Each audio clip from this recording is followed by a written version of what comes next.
கர்த்தருடைய பரிசுத்த நாமத்துக்கு மகிமை உண்டாவதாக. தர்மையான நல்ல நாளிலும் காலை வேளையில் தேவ சமூகத்தில் கூடி வந்து கர்த்தரை ஆராதிப்பதற்கு, ஜெபிப்பதற்கு, அவருடைய வார்த்தைகளை தியானிப்பதற்கு கர்த்தர் நமக்கு தந்த கிருபைகளுக்காக கர்த்தருக்கு மகிமை செலுத்துவோம். தொடர்ந்து கர்த்தருடைய வார்த்தைகளை நம்ம தியானிப்போம். கர்த்தர் பெரிய காரியங்களை நம்முடைய வாழ்க்கையில செய்வாராக. ஒரு வசனத்தை நாம் வாசிக்கலாம். யோவான் சுவிசேஷம் 12வது அதிகாரம் 14. யோவான் 12:14. அல்லாமலும் சீயோன் குமாரத்தியே, பயப்படாதே, உன் ராஜா கழுதை குட்டியின் மேல் ஏறி வருகிறார் என்று எழுதியிருக்கிற பிரகாரமாக இயேசு ஒரு கழுதை குட்டியை கண்டு அதன் மேல் ஏறி போனார் என்று வசனத்திலே நம்ம வாசிக்கிறோம். நன்றாக நீங்கள் கவனிக்க வேண்டும். பலவிதமான பயங்களோடு கூட வாழ்ந்த அந்த நாட்களில் தேவ ஜனங்களை பலப்படுத்த அநேக ஆயிரமான ஜனங்களை அவருடைய வழிகளில் நடத்துவதற்கு நம்முடைய ஆண்டவராக இருக்கிற இயேசு கிறிஸ்து அந்த நாட்களில் பஸ்கா பண்டிகை என்று சொல்லப்பட்ட அந்த பண்டிகையை ஆசரிப்பதற்கு எருசலேம் பட்டணத்திற்கு வருகை தந்திருந்தார். ஆண்டவராக இருக்கிற இயேசு கிறிஸ்து வருவதை அறிந்த எல்லா ஜனங்களும் தேவனுடைய சமூகத்தில் ஒன்று சேர்ந்து அவரை வரவேற்க, அவரை மகிமைப்படுத்த, அவருடைய பாதைகளை செவ்வைப்படுத்துவதற்கு எல்லா ஜனங்களும் ஒருமித்து அவரை உயர்த்துவதற்கு எல்லாரும் கூடினார்கள். அந்த நாட்களில் நடந்த காரியம்தான் இந்த காரியம் என்று வேதவசனத்தில் நம்ம வாசிக்கிறோம். அதனால்தான் ஏற்கனவே சொல்லப்பட்ட தீர்க்க தரிசன வசனங்கள் நிறைவேறத்தக்கதாக அந்த நாட்களில் ஆண்டவராக இருக்கிற இயேசு கிறிஸ்து பஸ்கா பண்டிகைக்கு வந்தார் என்று சொல்லப்படுகிறது. ஏற்கனவே இந்த வசனத்தை தீர்க்க தரிசன புஸ்தகங்களில் போடப்பட்டிருக்கிறது. அந்த வசனத்தை நம்ம வாசிக்கலாம். சகரியா 9:9. இப்படிப்பட்ட சம்பவங்கள் நடக்கும் என்று சொல்லி இந்த தீர்க்க தரிசன புஸ்தகத்திலே எழுதப்பட்டிருக்கிறது. சகரியா 9:9. சீயோன் குமாரத்தியே மிகவும் களிகூறு, எருசலேம் குமாரத்தியே கெம்பீரி, இதோ உன் ராஜா உன்னிடத்தில் வருகிறார், அவர் நீதி உள்ளவரும் ரட்சிக்கிறவரும் தாழ்மை உள்ளவரும் கழுதையின் மேலும் கழுதை குட்டியாகிய மரியின் மேலும் ஏறி வருகிறவருமாய் இருக்கிறார். ஹல்லேலூயா, ஹல்லேலூயா. கர்த்தருக்கு ஸ்தோத்திரம். நம்முடைய ராஜாதி ராஜா மக்களை சந்திக்க மகிமையான தேவனாக, மாசற்ற அப்பழுக்கற்ற பரிசுத்தமான ஒரு தேவனுடைய மனிதனாக, மனுஷனாக அந்த இடத்திலே காணப்பட்டார். நன்றாக நீங்கள் கவனிக்க வேண்டும். அவர் வருகிறதை கேள்விப்பட்ட எல்லா ஜனங்களும் என்ன செய்தார்கள் என்று சொல்லி இந்த வசனம் சொல்லுகிறது. யோவான் 12:13.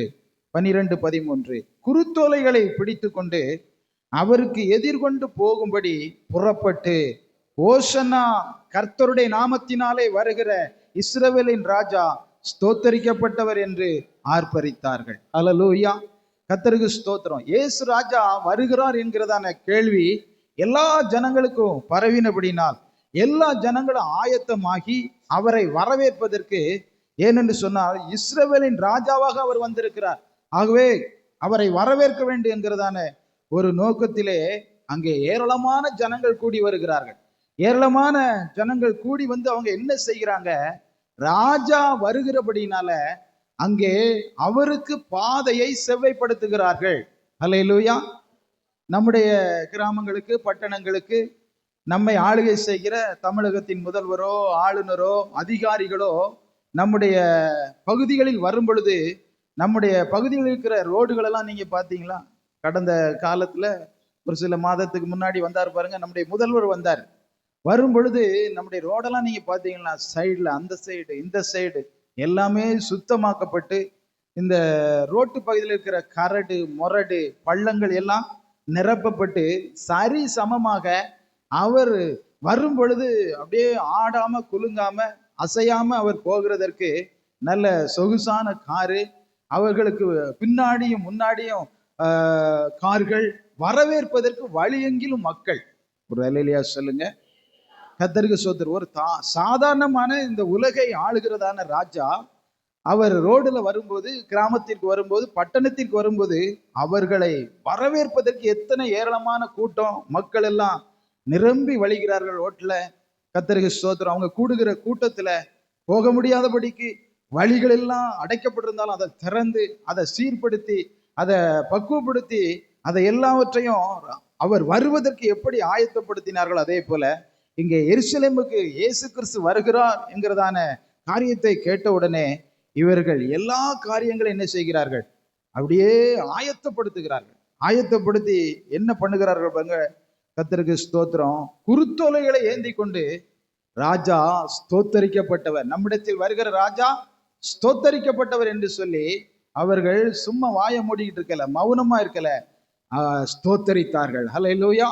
ஆர்ப்பரித்தார்கள் என்று வசனத்திலே வாசிக்கிறோம். கர்த்தருடைய நாமத்துக்கு ஸ்தோத்திரம். தேவனுடைய சமூகத்துல இயேசு ராஜா நம்முடைய உள்ளத்துல வந்திருக்கிறாரா? வரலையா? அவர் நம்முடைய உள்ளத்திலே வந்திருக்கிறார். அவர் வந்திருக்கிறதின் நோக்கமே நம்முடைய குறைகளை, நம்முடைய கரைகளை, நம்முடைய வாழ்க்கையில் இருக்கிற தடைகளை உடைக்கும்படியாகத்தான் வந்திருக்கிறார். நம்ம வாழ்க்கையில இயேசு ராஜா வருகிறதின் நோக்கம் நம்மளை சீர்படுத்தி, சிறப்படுத்தி, பலப்படுத்தி அவருடைய நிலைவரமான பிரச்சனத்தினால் நிரப்புவதற்கு கர்த்தர் வந்திருக்கிறார். கர்த்தருக்கு ஸ்தோத்திரம். நாம் என்ன செய்ய வேண்டும் என்று சொன்னால், அவர் நம்முடைய வாழ்க்கையில எப்போதுமே இருப்பதற்கு நம்முடைய வாழ்க்கையில இருக்கிற கரடு முரடு பள்ளங்கள் மேடுகள் எல்லாம் என்ன செய்யணும், சமமாக்கணும், அதை நிரப்பிடணும். கர்த்தருடைய நாமத்துக்கு ஸ்தோத்திரம். அப்பொழுது தேவனாய் இருக்கிற கர்த்தர் இயேசு ராஜா நம்முடைய வாழ்க்கையில எப்போதுமே அவர் இருப்பாரு. அப்படி இருக்கும் பொழுது நம்ம அவரை என்ன செய்யணும், உயர்த்திக்கிட்டே இருக்கணும். ஹல்லேலூயா. கர்த்தருக்கு ஸ்தோத்திரம். இவங்களும் அப்படித்தான் உயர்த்துறாங்க. இஸ்ரவேல் ராஜா ஸ்தோத்தரிக்கப்பட்டவர் என்று ஆர்ப்பரித்தார்கள் என்று வசனத்திலே நம்ம வாசிக்கிறோம். கர்த்தருடைய நாமத்துக்கு மகிமை உண்டாவதாக. அந்த ராஜாதி ராஜா அவர் சிங்காசனத்திலே இப்பொழுது வீற்றிருக்கிறார். நம்முடைய ராஜாதி ராஜா எங்க வீற்றிருக்கிறாரு? சிங்காசனத்திலே வீற்றிருக்கிறார். சகரியா 9:9 சொல்லுகிறபடி, உன் ராஜா உன்னிடத்திலே வருகிறார். உன்னிடத்திலே வந்த ராஜாதி ராஜா இந்த உலகத்திலே வந்து உங்களுக்காக, எனக்காக, இந்த வசனத்தை கேட்கிற எல்லாருக்காகவும் அவர் இந்த உலகத்திலே வந்து கல்வாரி சிலுவையில் அடிக்கப்பட்டு மரித்து அடக்கம் பண்ணப்பட்டு 3ஆம் நாள் உயிர்த்தெழுந்த ராஜாதி ராஜாவாக இப்பொழுது எங்கே இருக்கிறார்னு சொன்னா, பரலோகத்திலே இருக்கின்றார். ஹல்லேலூயா. பரலோகத்திலே இருக்கிற ராஜா நம்முடைய வாழ்க்கையில இருக்கிற கரைகளை, குறைகளை, திரைகளை, வேண்டாத வல்லமைகளை நிர்மூலமாக்கி அவருடைய ராஜ்யத்தை கட்டுவதற்கு நம்மளை பரிசுத்தப்படுத்தி கொண்டே வருகிறார். ஹல்லேலூயா. அவருடைய ராஜ்யத்தை கட்டுவதற்கு, அவருடைய ராஜ்யத்திற்கு அநேக ஜனங்களை சேர்ப்பதற்கு நம்முடைய வாழ்க்கையில் இருக்கிற எல்லா தடைகளெல்லாம் உடைக்கிறார். அந்தகார வல்லமைகளை நிர்மூலமாக்கி அவருடைய ராஜ்யத்தை கட்டுவதற்கு தேவன் நம்மளை தெரிந்து கொண்டிருக்கிறார். நித்திய ராஜ்யத்துக்குள்ளாக நம்மளை அழைத்து செல்ல அந்த ராஜாதி ராஜா பரலோகத்தில் இருக்கிறார். ஆனால் ஒரு நாள் ராஜாதி ராஜா எங்க வருவாரு? மத்திய ஆகாயத்துல வருவாரு, ரகசியமா வருவாரு. பரிசுத்தமாக்கப்பட்ட தேவ பிள்ளைகள், அவரை ஆராதிக்கிற தேவ பிள்ளைகள், அவரை நோக்கி இருக்கிற எல்லா பிள்ளைகளும் அவரோடு கூட அழைத்து செல்லப்படுவார்கள். ஹல்லேலூயா. ஆட்டு குட்டியானவர் கல்யாணம் வந்தது. அந்த கல்யாணத்துக்கு அழைக்கப்பட்டவர்கள் எல்லாருமே பாக்கியவான்கள் என்று வசனத்திலே வாசிக்கிறபடி, இந்த உலகத்தில் இருக்கிற அநேக மக்களை அழைத்து செல்வதற்கு, அவருடைய பிள்ளைகளாக தெரிந்து கொள்வதற்கு இயேசு ராஜா இந்த கால வேளையிலே ஒவ்வொருடைய உள்ளத்தில் வர வேண்டும் என்று நினைக்கிறார்.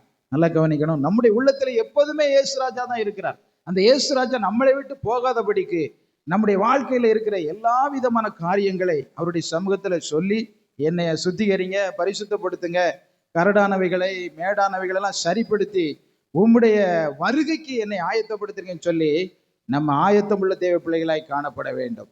ஹல்லேலூயா. வசனம் சொல்கிறது, அந்த வெளிப்படுத்தின விசேஷம் 7ஆம் அதிகாரம் 9 முதல் 10 வசனம் முடிய நம்ம வாசிக்க போற. எடுத்துக்கொள்ளுங்கள். வெளிப்படுத்தின விசேஷம் 7, 9, 10.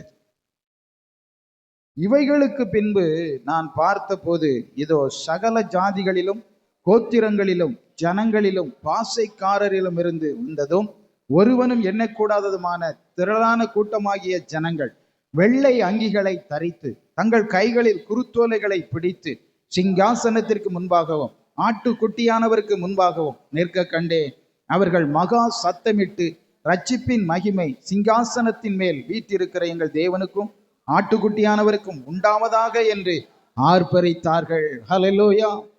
சோத்திரம். எருசலேமுக்கு வரும் பொழுது, தேவனுடைய ஆலயத்துக்கு பண்டிகைக்கு ராஜாதி ராஜா இயேசு வரும் பொழுது எப்படி ஜனங்கள் ஸ்தோத்தரித்து கர்த்தரை ஆர்ப்பரித்தார்களோ, அதே போல ஸ்தோத்திரம், பரலோகத்துல இப்படிப்பட்ட சம்பவங்களும் நடைபெறுகிறது. அங்க சகல ஜாதிகளிலும் சகல கோத்திரங்களிலும் சகல ஜனங்களிலும் இருந்து திரளான கூட்டமான மக்கள் வந்து பரிசுத்தமான நம்முடைய ராஜாதி ராஜாவை உயர்த்துகிறத நம்ம பார்க்கிறோம். அவர்கள் எப்படி உயர்த்துகிறார்கள்? திரளான கூட்டமாகிய ஜனங்கள் வெள்ளை அங்கிகளை தரித்து தங்கள் கைகளில் குருத்தொலைகளை பிடித்து சிங்காசனத்திற்கு முன்பாகவும் ஆட்டுக்குட்டியானவருக்கு முன்பாகவும் நிற்க கண்டேன். அவர்கள் மகா சத்தமிட்டு ரட்சிப்பின் மகிமை சிங்காசனத்தின் மேல் வீட்டிருக்கிற எங்கள் தேவனுக்கும் ஆட்டுக்குட்டியானவருக்கும் உண்டாவதாக என்று ஆர்ப்பரித்தார்கள். அல்லேலூயா. நாம் நம்முடைய ஆண்டவரை மகிமைப்படுத்தும் பொழுது சத்தமாக ஸ்தோத்திரம் பண்ணி கர்த்தர் என்ன செய்ய வேண்டுமா? ஆர்ப்பரிக்க வேண்டும் என்று இந்த வசனம் சொல்லுகிறது. இந்த பூ உலகத்திலையும் பரலோகத்திலையும் இப்படிப்பட்ட சம்பவங்கள் தான் கண்டிப்பாய் நடைபெறும். ஆகவே இந்த உலகத்துல தேவன் நம்மளை ரட்சித்ததுக்கு ஒரே ஒரு காரணம் என்ன? பரலோகத்தில் நம்ம கர்த்தரை மகிமைப்படுத்துகிறது போல இந்த உலகத்துல இருக்கிற வரையிலையும் ராஜாதி ராஜாவை ஸ்தோத்தரித்து மகிமைப்படுத்தி கொண்டே இருப்பதற்காகத்தான் தேவன் நம்மை அழைத்திருக்கின்றார். அல்லேலூயா. ஏன் அவரை நாம் மகிமைப்படுத்த வேண்டும் என்று சொன்னால் ஒரு 3 காரியங்கள் இருக்கிறது. அதை நம்ம வாசிக்கலாம். சகரியா 9:9 போடப்பட்டிருக்கிறது. வாசிங்க எல்லாரும். சீயோன் குமாரத்தியே மிகவும் களிகூறு, எருசலேம் குமாரத்தியே கெம்பீரி, இதோ உன் ராஜா உன்னிடத்தில் வருகிறார். அவர் எப்படிப்பட்டவர்னா நீதி உள்ளவரும் ரட்சிக்கிறவரும் தாழ்மையுள்ளவரும் கழுதையின் மேலும் கழுதை குட்டியாகிய மரியின் மேலும் ஏறி வருகிறவருமாய் இருக்கிறார். அல்லேலூயா. நம்முடைய ஆண்டவர் எப்படிப்பட்டவர்னா நீதி உள்ளவர். அவர் நீதி உள்ளவராய் இருக்கிறது போல நாமும் இந்த உலகத்தில் எப்படி இருக்க வேண்டும்? நீதி உள்ளவர்களாக இருக்க வேண்டும், நீதி செய்கிறவர்களாக இருக்க வேண்டும். இப்படி எல்லா நீதியை நிறைவேற்றுவது ஏற்றதாக காணப்படுகிறது என்று சொல்லி ஆண்டவராக இருக்கிற இயேசு கிறிஸ்து தன்னுடைய 30வது வயதுல யோர்தான் நதிக்கரையில அந்த அப்போ ஸ்தோத்திரம் யோவான் ஸ்நானகரிடத்துல வந்து மூழ்கி ஞானஸ்நானத்தை பெற்றார்.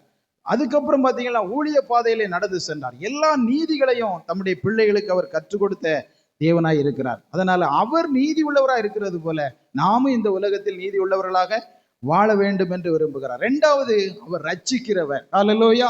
நம்மளை ரட்சித்த தேவன் நம்மை சுற்றி இருக்கிற எல்லா ஜனங்களை ரட்சிக்க அவர் வல்லவராக என்ன செய்கிறாரு? இருக்கிறார்.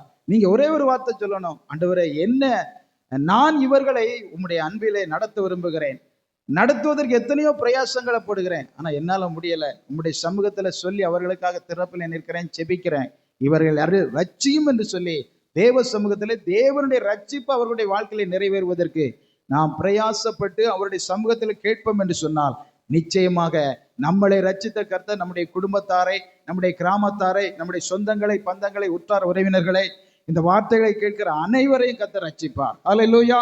ஏனென்று சொன்னால் ரட்சிப்பு கர்த்தருடையது மட்டும்தான். இந்த உலகத்துல சோத்திரம் ரட்சிப்பதற்கு அவருடைய நாமமே அல்லாமல் வேற ஒரு நாமம் என்ன செய்யல, கொடுக்கப்படவில்லை. அவருடைய நாமம் என்ன? இயேசு. அல்லேலூயா சொல்லுவோம்.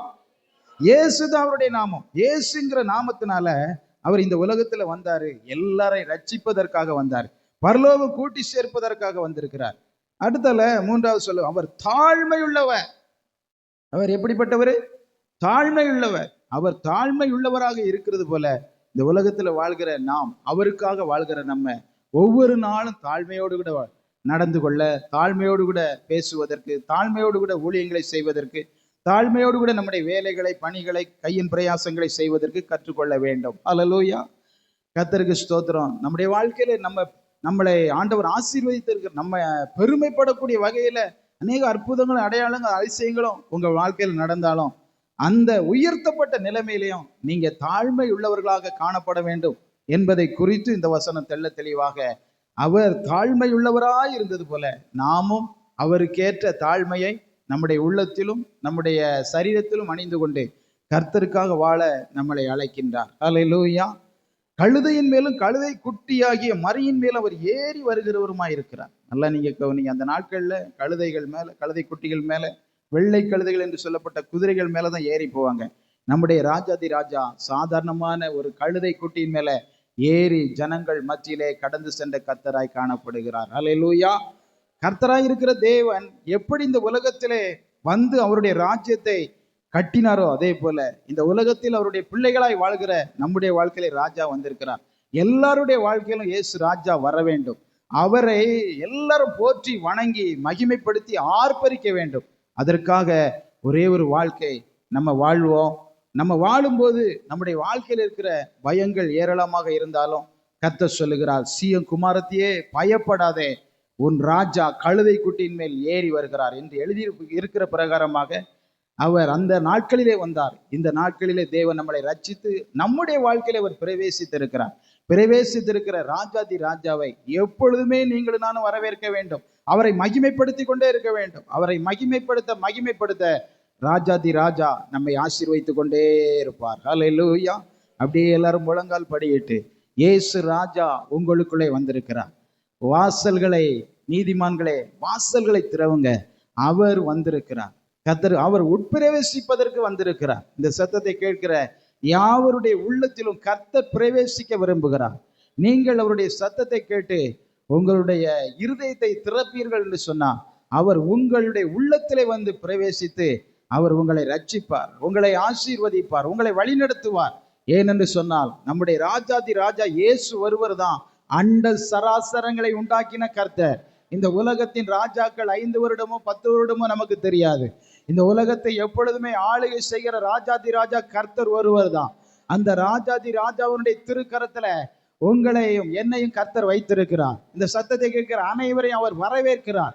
உங்களுடைய வாழ்க்கையில பிரவேசிப்பதற்கு தேவன் தீவிரப்படுகிறார். உங்களுடைய வாழ்க்கையில நீங்க கர்த்தர் வருவதற்கு ஒப்பு கொடுப்பீர்களா? ஒப்பு கொடுக்கிற எல்லா ஜனங்களுடைய வாழ்க்கையில் இருக்கிற கரடுகள், முரடுகள், வேண்டாத குணநலன்கள், வேண்டாத கிரியைகளை அப்புறப்படுத்தி நம்மளை வாழ வைக்கிற தேவன் வந்திருக்கிறார். நம்முடைய தேவன் வந்திருக்கிறார். நம்முடைய இயேசு ராஜா வந்திருக்கிறார்.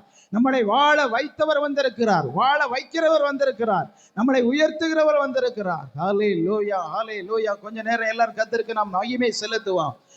நன்றியப்பா, நன்றியப்பா. நல்ல சத்தம் போட்டு சோத்திரம் பண்ணுங்க. சோத்திரம், சோத்திரம், சோத்திரம், சோத்திரம், சோத்திரம். ஹல்லேலூயா, ஹல்லேலூயா, ஹல்லேலூயா. எங்க வாழ்க்கையில் இருக்கிற கோணலான காரியங்களை, மாறுபாடான காரியங்களை எல்லாவற்றையும் நீங்க சரி பண்ணின கிருபைகளுக்காய் நன்றியப்பா. தொடர்ந்து எங்க வாழ்க்கையில இருங்க இயேசப்பா. உமக்கு ஸ்தோத்திரம், ஸ்தோத்திரம், ஸ்தோத்திரம், ஸ்தோத்திரம். ஹல்லேலூயா, ஹல்லேலூயா.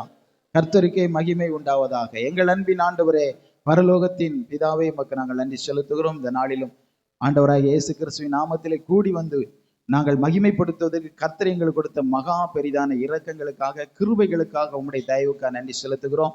வந்து கர்த்தரை ஆராதித்து ஜெபித்த அனைத்து பிள்ளைகளையும் கர்த்தர் ஆசீர்வதிக்க வேண்டும் என்று நாங்கள் ஜெபிக்கிறோம். எங்களோட ஜெபத்தில் கலந்து கொண்ட எல்லா அன்பு பிள்ளைகளையும் கர்த்தர் ஆசீர்வதிக்க வேண்டும் என்று ஜெபிக்கிறோம். ஆண்டவரே, எங்க வாழ்க்கையில் இருக்கிற எல்லா கோணலானவைகளை மாற்றி ஆண்டவரே நேராக்குகிற கரம் எங்களை பலப்படுத்துகிற அன்பிற்காய் ஸ்தோத்திரம். நீங்க தொடர்ந்து ஆளுகை செய்வதற்கு நாங்க என்னென்ன ஆயத்தங்களை இந்த உலகத்திலே பண்ண வேண்டுமோ அதற்கான ஆயத்தங்களை நாங்கள் பண்ணுவதற்கு வேண்டிய எல்லா கிருபைகளையும் இந்த கால வேளையில எங்க மேல நீர் ஊற்றியர்ல வேண்டும் என்று நாங்கள் ஜெபிக்கிறோம். இந்த நாளை காணப்பண்ணி நீங்கள் தேவாதி தேவனுக்கு நன்றி செலுத்துகிறோம். இந்த நாளிலே எங்கள் பிள்ளைகள் அனைவரையும் கர்த்தர் ஆசீர்வாதமாய் நடத்துங்க. பிரயாணங்கள்ல கூட இருங்க, கையின் பிரயாசங்கள்ல கூட இருங்க. செய்கிற வேலைகள், தொழில்கள், விவசாய காரியங்கள் அனைத்திலும் எங்கள் பிள்ளைகளை தொடர்ந்து நீங்க வழி நடத்துங்க. இந்த நாளிலே பிறந்த நாள் காணுகிற பிள்ளைகள், திருமண நாள் காணுகிற பிள்ளைகள் இருப்பார்களானா அவர்களை கர்த்தர் ஆசீர்வதிக்க வேண்டும் என்று நாங்கள் ஜெபிக்கிறோம். உம்முடைய நல்ல நாம ஒன்றை மகிமைப்படுவதாக. தொடர்ந்து எங்களையும் ஆண்டவரே யாவரையும் ரட்சித்து உம்முடைய நாமத்தை மகிமைப்படுத்துங்க. பரலோக ராஜ்யம் இதன் மூலமாய் மகிமைப்படுவதாக. எல்லா துதியும் கனமும் புகழும் ஸ்தோத்திரமும் இயேசு ராஜா ஒருவருக்கே. எங்கள் ஆண்டவர் இயேசு கிறிஸ்துவின் நாமத்தில் ஜெபிக்கிறோம் எங்கள் ஜெபங்கேளும் நல்ல பிதாவே. ஆமென், ஆமென். ஹல்லேலூயா.